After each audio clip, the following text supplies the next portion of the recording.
bucks. I better get this right here. And it may be the last, we want to finish up by 9. If we have time left over after this free-for-all that's about to break out, I was going to give them a chance to take each other on. So if you guys want to do that, you might want to speak, briefly to this. The law says in this province, the only province in Canada that does this, that you can give unlimited amounts of money to a mayoralty or aldermanic candidate. Proof. A rich person in Vancouver, part of the non-partisan association, which is very partisan, gave $980,000 to the NPA campaign last round. And it wasn't reported publicly till after the vote. Now the NPA didn't win, but think what you could do with $1 million. Think what I could do with $1 million. I could replace Rob Ford in Toronto. Ooh. Think he wants to come here? Yeah, bad idea. So, this is my challenge to these august gentlemen, all gentlemen and one lady. I would like you to tell us whether you are willing on your website or through, say, Progressive Nanaimo's open site to list your major contributors, which by law is anybody over $50. $50 or less, you do not have to give a name. You can give them $50 in pennies and nobody will know. $50.01. If you don't confess your name, the government gets the $50.01. Can you believe it? Isn't that cool? So, I would like your opinion and your commitment, gentlemen and one lady. Are you willing to be up front and post your contributions over $50 during the election campaign, not waiting until afterwards? Bill. That's really easy. Brave man. I certainly commit to that. Since 90% of the funds I'm using are my personal savings from the past 3 years, I have no problem whatsoever doing that. So Bill says yes. Gary?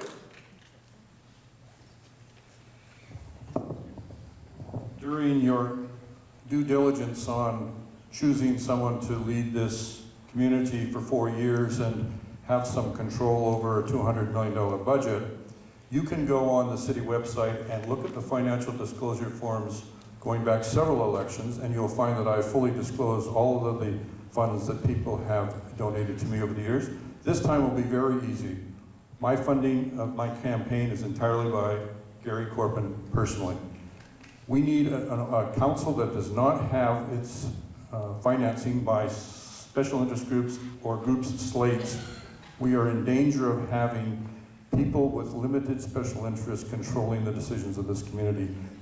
Please go online, see who is funding the candidates that you are considering, and don't vote for those who are beholden to special interest groups. Thank you.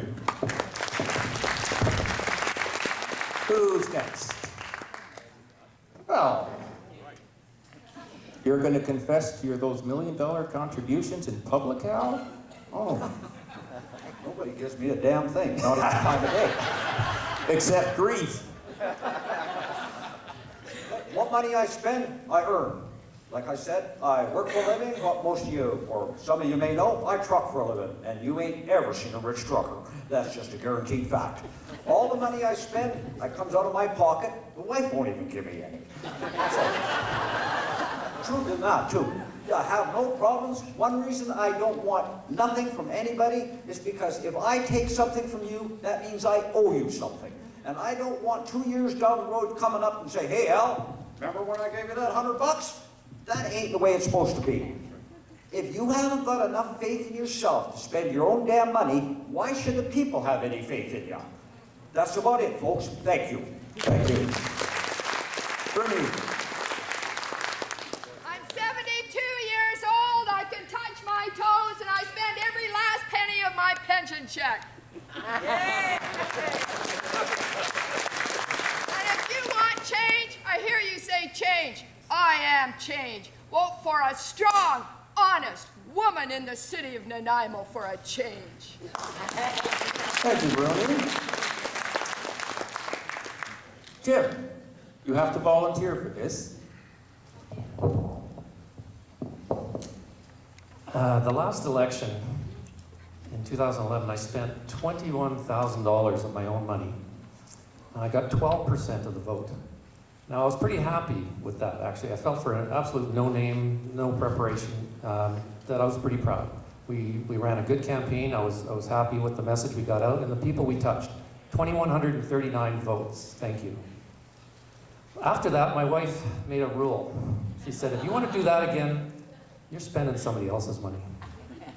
So this time, actually, right after the last election, I started connecting with a number of different groups. I talked to all sorts of different community groups, the unions, the firefighters, different groups.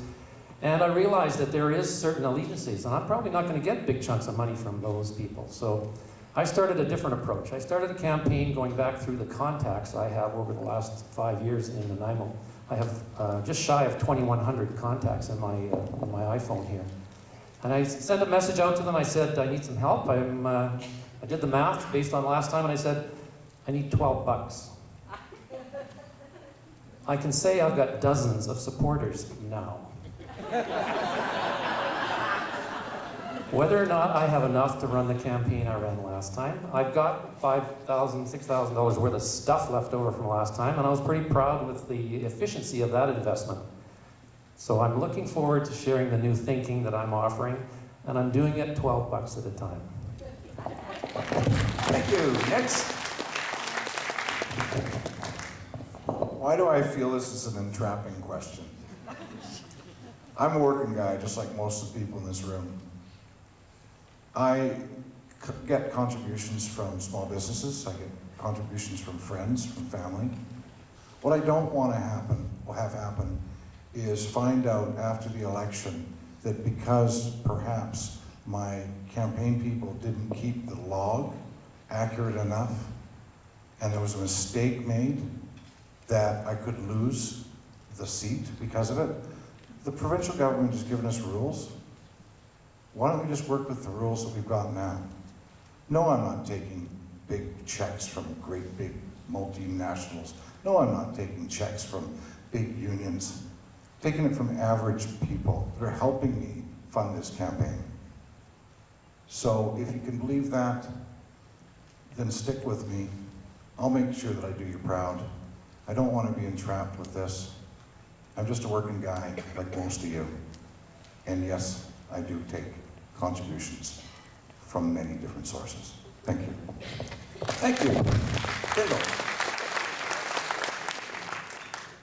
Well, at the moment I'm on disability because I have spina bifida from birth. I'm missing a couple small bones, and I've got an IBS lately, and so I get about $1,008 from the government a month, and man, I do great. I came from Toronto, rode the bus, I eat well.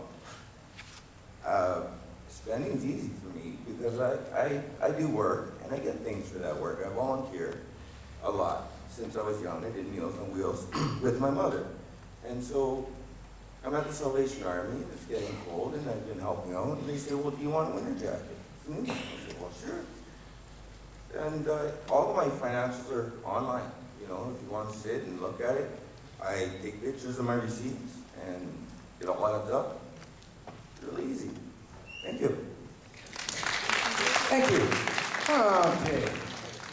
Now I'm going to